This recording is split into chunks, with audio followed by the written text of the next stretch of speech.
नमस्कार मित्रांनो, मी शेळके वकील. आजच्या व्हिडिओमध्ये महत्त्वाची गोष्ट आपण पाहत आहोत. मित्रांनो, जर एखाद्या व्यक्तीनं एकत्र कुटुंबातील मालमत्ता दुसऱ्या व्यक्तीला स्वाधीन केलेली असेल तर प्रामाणिकपणे त्यामध्ये असं पाहिलं जातं की एकत्र कुटुंब असताना एखाद्या व्यक्तीनं एकत्र कुटुंबातील एका व्यक्तीनं जर काही मालमत्ता दुसऱ्या व्यक्तीच्या स्वाधीन केलेले असेल तर त्यामध्ये असं दिसून आले की सदरची मालमत्ता ही स्वाधीन करण्याचा आणि घेणाऱ्याला स्वाधीन करून घेण्याचा अधिकार होता का नाही.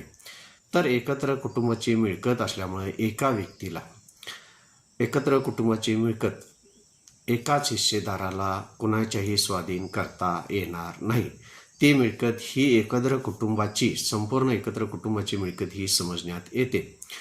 अशी मालमत्ता सर्व कुटुंबाची संमती असल्याशिवाय दुसऱ्या व्यक्तीच्या स्वाधीन करता येणार नाही.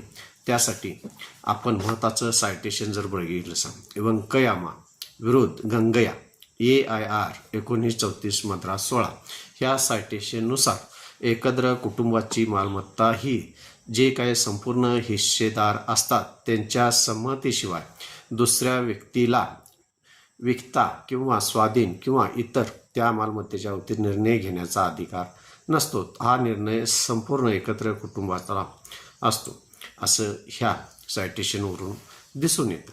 माझ्या चॅनेलला सबस्क्राईब करा, लाईक करा, शेअर करा. धन्यवाद मित्रांनो.